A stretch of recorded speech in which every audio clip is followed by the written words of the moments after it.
letting the water out on the creekways, cleaning up the creekways that lead up to the San Antonio River, you know, to help stop the flooding here where the water's backing up here at the city. And we met with engineers and some of the board members, and they said that they would team up with the city of Floresville at no cost for engineering for the floodplains, and figuring out the city, how the water's supposed to be run. And I guess Henrietta, you could fill them in with some of the other stuff. Oh, thank you. Yes, as the council said, it was very well attended. I know Ms. Denise was able to attend, and Gloria and herself. And so, just to point out, I was really impressed that the chairman, Mr. Brownlow, if I said his name correctly, is a Floresvillian. He's from Floresville, graduated from high school, and still has a son, I believe, that has a business. And so, he has a very strong interest. And so, this meeting actually happens once a year. They take it, it's a traveling meeting, and so we had it here. They were nice enough to host it here in the city of Floresville. One of the things we are doing, and I know we've talked about this before, is we are applying and have applied for the parking lot grant that Sarah has. We put in an application for that for our event center. I believe Wilson County received one of those grants, and so we did put in for that, and so they were really nice. And they talked about our partnership with our park program that we had at the takeout that we have at our city park. And there are some mapping, Flooding was talking about earlier, and so they've actually already mapped most of our area, and their engineers are very nice to say that they're going to allow staff to come, so maybe now are setting up a meeting to go out and see their mapping. It was free, part of their services, so we want to take advantage of whatever's free, and Sarah truly is a good partner. I did make some copies in your packet about the watershed management, which is really, really important. Hopefully we can use some of that stuff, but we don't have to do our own flood study, the environmental flow, and recreation standard, which is really important. They did say that they did, and I'm not quite sure what the technical term is, but they did say, and I don't know if you remember Councilman Easton, that they were testing the river itself because it came in some areas that were red zone, and they had a high level of E. coli. Well, when after the meeting, I was able to ascertain that it's not human E. coli, it's actually animal. And so they were saying that because of our plant that we've done, and we do contribute to that, and our new plant that we opened up at the end of October, I can say that. Our output there is almost drinkable. I don't think I drink it, but it's better to go put into the system. So we're not adding any issues to that. They did allude to the fact that back in the day, maybe about 4 or 5 years ago, they were having problems with the San Antonio Zoo. And they were having high E. coli of what was runoff and going into that, and so they've been able to address that. So they may have to come out because I know there's some wild hogs out there. The feral hogs are contributing, and so that's what's happening with that, but it's not due to us. So it was an interesting meeting, and Sarah wants to come out and partner with us again on some other projects. It was really exciting, and it was nice to have it right here at home and not have to travel. So that was the end of my report. Do you all have any questions? Yeah, well, my thing is that I think it was very important that we showed up there and brought the attention to the issues here for the city of Floresville. And it turns out that all the engineering costs are all free, and the work that they're going to help us with is all free. And the engineers that we're going to have to pay for the parking lot and everything, that they could do that for free. So they were really generous to the city of Floresville. And thanks for Henrietta for bringing up the issues and, well, me egging her on to say the things. It was a long meeting, 1:30 to 4:30. It was a long meeting from 1:30 to 4:30. I missed lunch, and so I was a little hungry. The cookies really helped out. I hope Arby doesn't go that long, but that was a long meeting. But it was a really good board meeting, and it's nice to know, and I think the county showed up and had representatives there as well. Thank you. Thank you for doing that. Thank you, Ms. Turner. Moving on to our 3B, City Manager's Report. Okay. Well, I won't read the report to you. You have it in your packet, so please take your time to be able to do that. I do have some pictures queued up here, so if you all can, let me talk about what's up. So we have the USDA is our first one. And so this first one we have slide screen, so you all let me know if you can see it or not.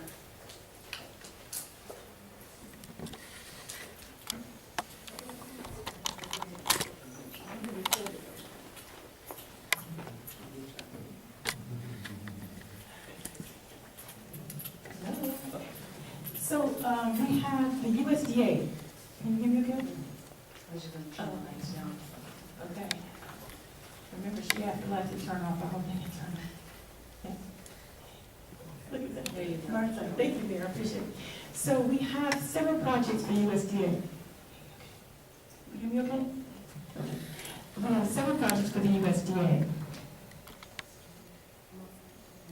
You have several projects for the USDA. That's right. Okay, so we have several projects for the USDA. Okay, so maybe I come fake banner for me because I can't be moving. All right, come fake banner. Okay, so there's 3 different portions to this one project that we have. And so the first one for the water is talking about MNC Fonseca, okay? And so as you see, that we've been having some trouble with weather and the rain. And so that's one of the things that slowed it down. We met with them today, actually meet with them on a monthly basis, but it just happened to fall on today. And so the contractors are working on tapping into the main line, installing the valves, 6 and C. They've already finished the downtown area. And so that's the picture, turn it back. Okay. What street is that? Turn back, go back. C Street.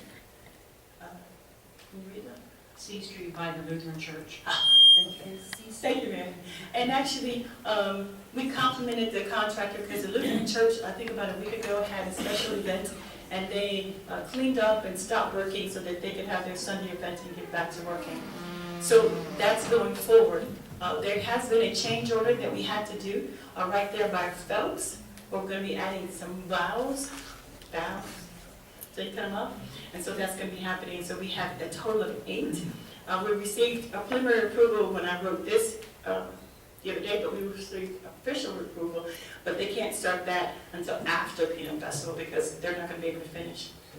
That's portion 1. So here's some of the pictures for that as you're digging going forward, and this is Fonseca who's doing that. They really are getting in there, and you can imagine they were entrenching. Now, Fonseca's been working very closely with some of our contractors and some of our staff as well. You can see that 6 and C. This is Fonseca, and they're doing C and 5th Street. The images here. So these are not that we took. This is part of their requirements for the USDA that they have to submit to a city on a bi-weekly basis. And so these are some of the photos that they attach to their report. They really bring in some big equipment, and so they're hoping that they can do some things. And again, this is Fonseca, but we have 3 contractors. And this is the one, I believe, if I can see it at the bottom, it says D and 7th and 5th Street.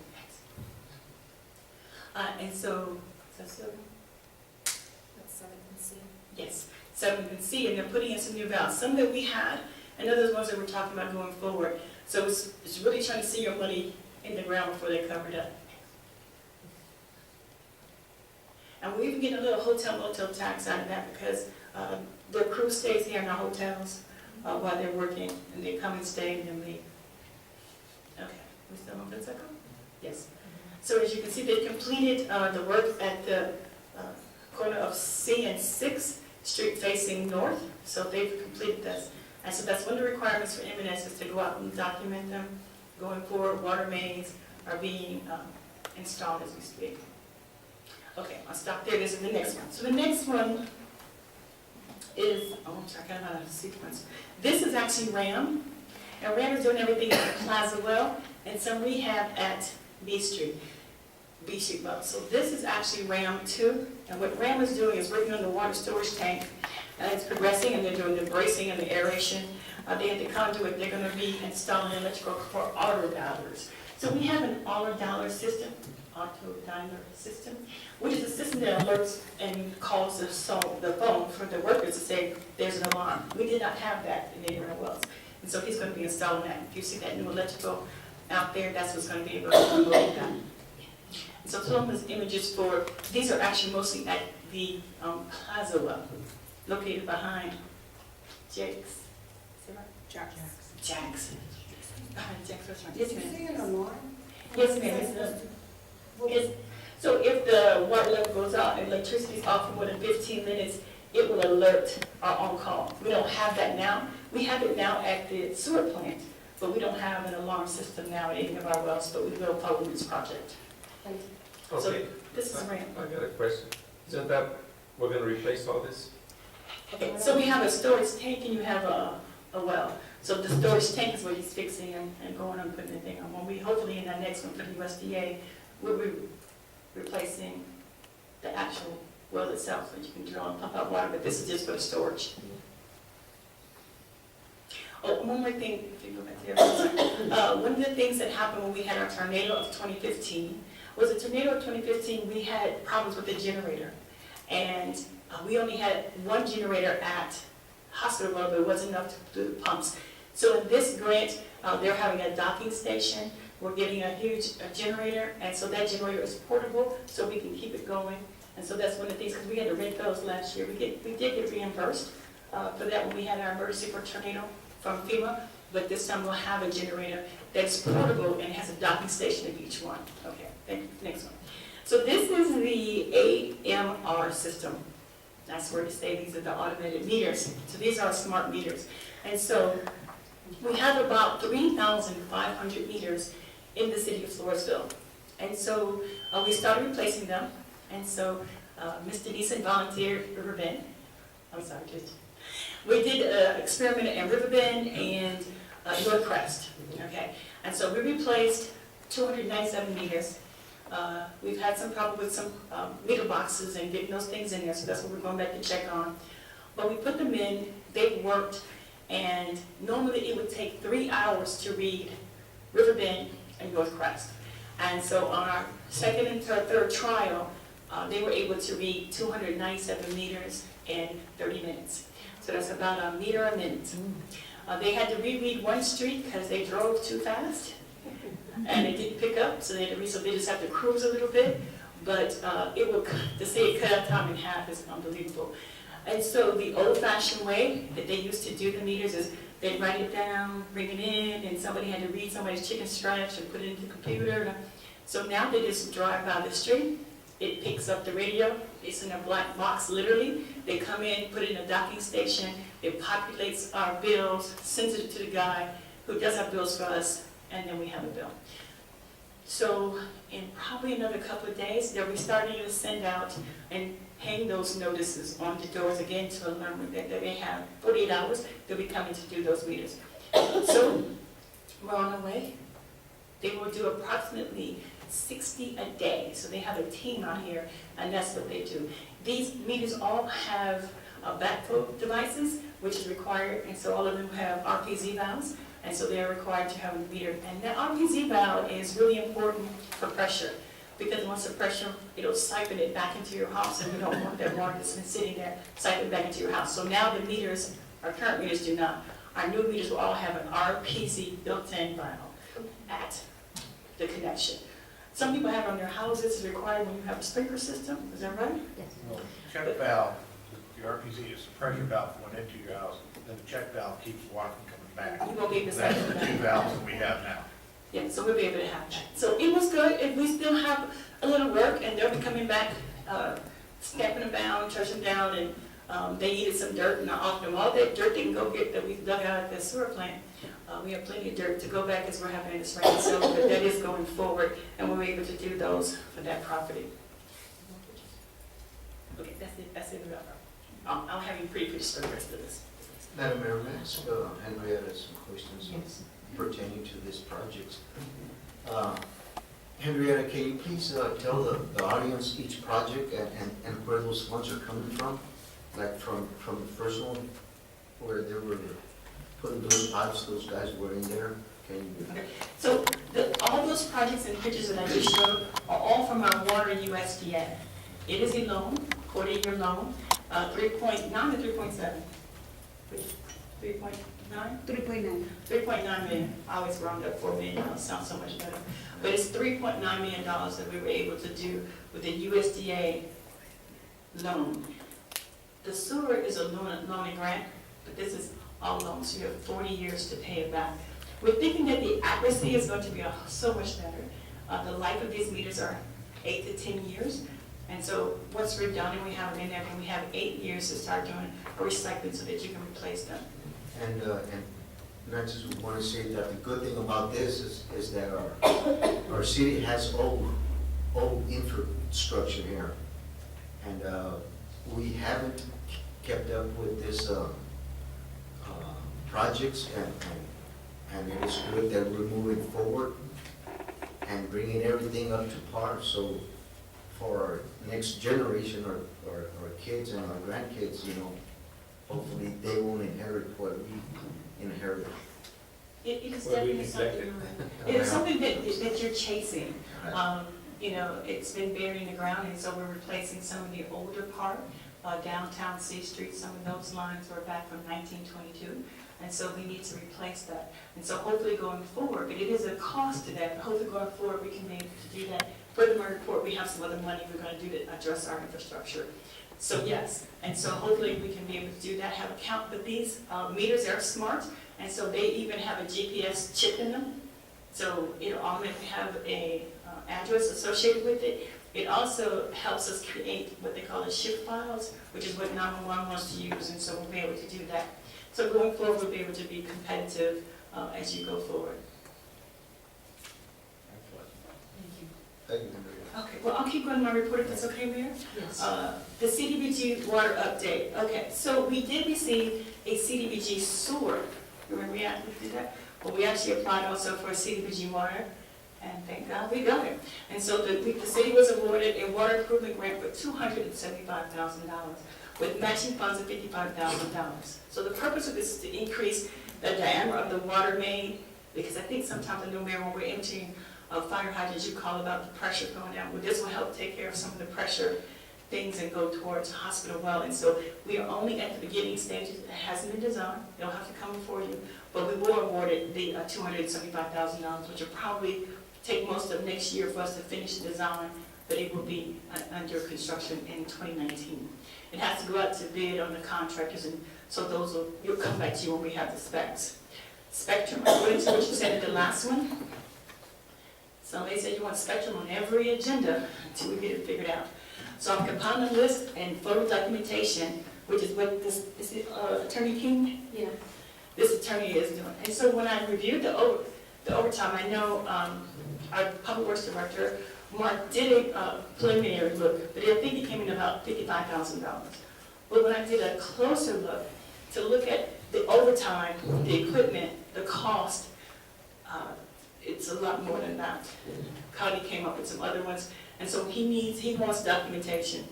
And I guess if we are going to enter into litigation, we should have that. So I should have that report for you completed and ready for you to submit to the attorney by October 5th. I'm doing a spreadsheet. Do you have a ballpark figure? I'm really 98 complaints of locations, 98 different locations with photos. People say, and citizens have been really nice when they call, or I call them back to send me pictures and photos and emails where they potholed, where they hit. I was nice enough to Wilson County News, put some things on the front page of the paper. I'm including those pictures as well. So they're hitting everything everywhere. They hit the same gas line twice. So even their gas line is giving their complaints. Going into Riverbend, I hate to use Riverbend, they hit the same one twice going into Riverbend, which was really affecting them because there's only one way and one way out, one street in and out of there, and they hit the same line the same day. And so what we're trying to do is to document that, but we're also adding in overtime, because not just my staff time, but the overtime, full benefits, and we're also talking what equipment we had to use. That's a cost in that. So looking at that, I'm way over $200,000. On supplies only is $295,000. That's not including the overtime and the employees' time, the employees' benefits, and other things that has to be. Yes, so we're using FEMA. That first number was very incorrect. Yeah. So we're using FEMA's numbers that includes their benefit time. Employee is $10, costs you more than $10 an hour. So we're using that, and the call-out crew, just like every other call-out. And that's without the unforeseen, which is the sewer lines. They've gone through sewer lines and stuff, and we're probably not gonna see that Sewer lines, until it's backed up. yeah, and they're hitting sewer lines. They're not supposed to go below. And I think Councilman Eason, you came to the initial meeting when they said they were going lower than 24 inches, right? Right. And They are sewer hitting- line, they are they're hitting. hitting sewer lines, which are definitely a lot deeper than 24 inches. And so, and there's 3. So they point fingers at each other. There's a BCOM, B Reynolds, and a Quest. I think Quest was in, specialized in that. There are 3, and all 3 of them are hitting things. But I'm also getting the ones from the gas company. Do you know how much more they have to go, how much complete? before That's a they moving complete? target. Every time I call, it's a different date. I know at one time they gave you a date of March. that's been gone. I asked them, will they be finished in 2018? They said yes, they'll be done in 2018. Well, 2018 is not far along. The other thing, Spectrum is at fault, we grant you, but the city's gotta take a little partial fault. We had no maps to really give anybody, except one gentleman with his mind remembering where all these lines were. And the sewer lines, they were 3 foot, 4 foot, not. But the markings where we had no true markings, and we have no maps to give the guys, so they're really doing everything as a guess. And watching them do their finding stuff, we had no tracer wires, so they said, well, They're contractors and they're responsible for the. well, I'm not arguing that, One but, councilman at a time. I'm not arguing that, but it was That's how it is. our filing system that we had in the past. We're improving it now. Now we're getting plans. Well, one of the to- things that's gonna help, one of the things that's gonna help with the USDA is that we will come back with a map of our systems, and we will have a better, able to locate. And I think you mentioned in reference to that they are actually putting tags, because we did look at getting like some extra equipment so we could try to be as accurate as we could. And that thing looked like an EKG, and it wasn't worth the money to be able to do that. So now they have put those metal detectors so you can hear it pinging, and so the new stuff, but Spectrum will be gone, but we'll be in a better place, but it has been painful.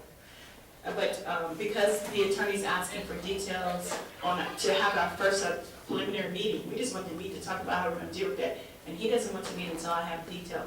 So we will have detail and give it to him in that meeting. And the city secretary has been informed that Spectrum update will be on every agenda going forward. The last but not least is some thank you letters that you have in your packet. One was from Connie Memorial, just thanking you for the Castellana, and the other one was from a gentleman who's from Floresville. He's now the chief of fire department in Corpus, and he wanted to have a fire hydrant to decorate for the city of Floresville. So we're represented in Corpus, and he sent us a thank you letter, so I just made sure I have that. That's the end of my report. If you all have any questions, I'll be more than happy to entertain them. Thank you very much. Thank you. Thank you for all you do, getting all that free money. Money. Okay, moving on to new business, item 4A, consideration and action to approve proclamation 2018-010 to proclaim October Domestic Violence Awareness Month. We do have in our audience a presentation, folks that will be helping us with this presentation. If y'all will come on up to the podium, and if you wouldn't mind introducing yourself and tell us a little bit about your campaign for this month of October. Good evening, I'm Hannah Fisher, I'm the Community Engagement Specialist with the Guadalupe Valley Family Violence Shelter. This is my Executive Director, Jennifer Fernandez, and we have some awareness ribbons here. We'll leave some at the back, but the reason that we're here today is to represent our agency and to give you some information about what we do and the month of October. And so we serve survivors of domestic violence and sexual assault, non-residentially and residentially. So we provide emergency shelter as well as a long list of other services for survivors. And we have served Wilson County as well as Guadalupe County and Karnes County and Gonzales County, and survivors from outside of our service area as well for the last 35 years. And recently, within the last year or so, the agency recognized that there was a great need for localized efforts in Wilson County. And part of that effort in opening up our Floresville branch crisis center where we do non-residential services is a service called a Coordinated Community Response Team. And we work closely with representatives of different law enforcement agencies throughout Wilson County as well as Floresville. We work closely with the Floresville PD and the Sheriff's Office here. And on that team, we focus a lot on best practice and updated training efforts. And we work on having a unified response to victims of or cases of domestic violence and sexual assault. And so we're here today to share with you that October will be the month of domestic violence awareness for 2018. I don't know if you want to add anything, Jennifer. Yes, we have a gentleman in the back who would like to. And this is Detective Ortiz. He's also a member of our coordinated community response team. I just wanted to say, Council, since they've been a part of this, they've implemented change on how things get prosecuted. For example, we met with the county attorney's office, we met with the DA's office. So now they've changed the way the process is. If somebody gets arrested and then the victim wants to drop charges, well, it's not like that anymore. You first got to take a class. They evaluate, the scene, or they evaluate the situation. So I applaud these ladies for what they do, because they give the victim a voice. So thank you very much for coming to Floresville.